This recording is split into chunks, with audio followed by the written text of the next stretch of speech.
It has been a year since 22-year-old Daniel Ortega was fatally shot at the Randall Park Dog Park in Yakima, and a little over a week since the prosecutor announced his decision not to file charges. But tonight, in a story you'll only see on Apple Valley News Now, new information uncovered through public records requests made by Apple Valley News Now's Emily Goodell has led to lingering questions, like why the shooter wasn't charged over carrying a concealed weapon without a permit, and why help did not arrive until after it was too late. We do want to warn you, the following story contains 911 calls, including one where you can hear the fatal shot ring out. The information that's been released to the public so far tells the story of Ortega's death through the eyes of witnesses and of the man who shot him. But what it doesn't tell is the story of what happened leading up to the shooting, what his family has gone through since, and the fact that 62 minutes before he died, Ortega was on the phone with 911 asking for help. I'm angry because I feel like the system failed Daniel. I feel like our Yakima County failed Daniel. Because just an hour before he died, he was on the phone with 911. Are you near Hummingbird Lane?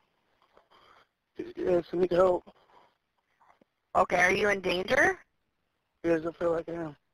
Okay, from who? From everybody. Minutes later, Ortega called 911 again. Hello, I need help. Sorry.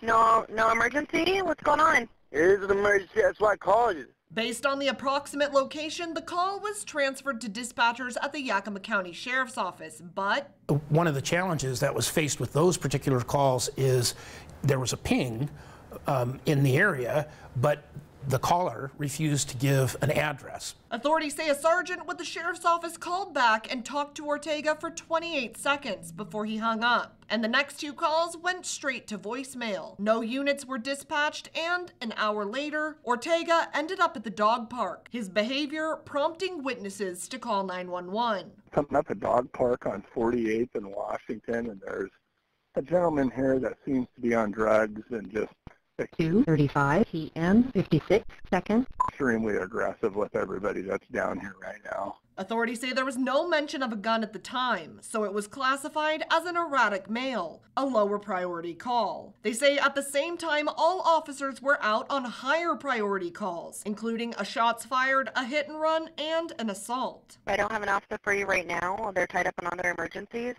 Give me a call back if anything changes, okay? But keep yourself safe. Authorities say it wasn't until shortly after the second man called 911, when he mentioned Ortega was saying he had a gun, that the call rose to a higher priority, and they started the process of trying to get units dispatched. In the meantime, the first man called 911 again, as Ortega was yelling out at a man and his child. And when Ortega got closer, that man pulled out a gun. He has a gun on him in the dog park. Grab the dog. Grab the dog. Chips, come here, bud. Hey, come here. They just shot him. They just shot him. He just shot the guy right now. Chips, come here. Chips, come here, buddy. Chipsy, someone needs to take this.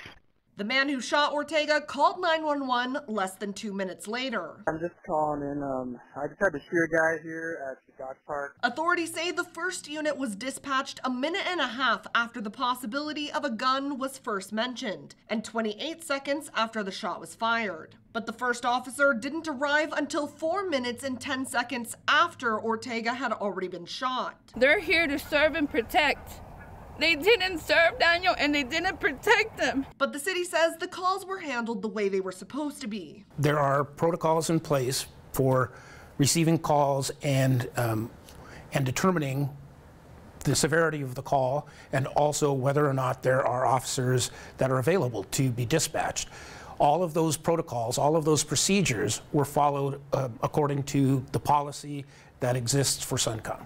Police notified next of kin of Ortega's death, but within hours named him in a press release posted on Facebook. So that's how I found out, through social media. The family reading comment after comment, most disparaging Ortega's character. How, mean people can get when they know somebody's on drugs, instead of giving them that chance and figuring out what their story is. My nephew was a human being, and they're treating him like if he was a piece of trash.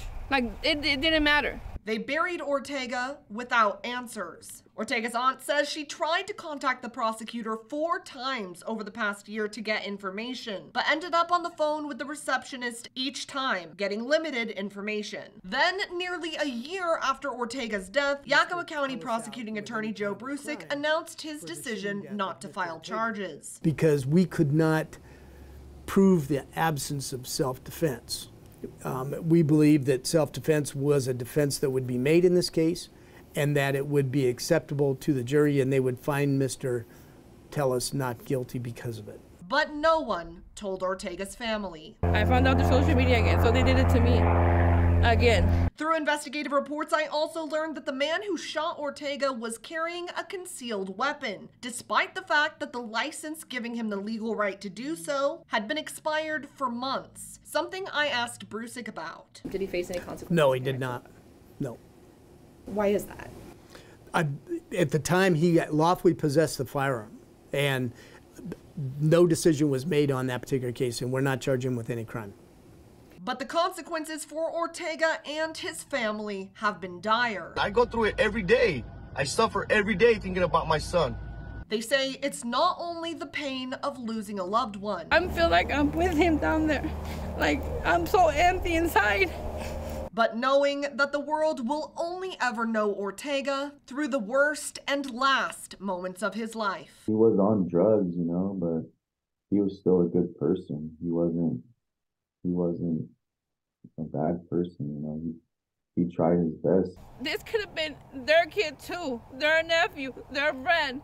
The family tells me that's their biggest fear, that this could happen to another person, another loved one, going through a mental health crisis or under the influence. And with the decision already made in Ortega's case, they don't know where to go from here. Reporting from the Yakima newsroom, Emily Goodell, Apple Valley News Now.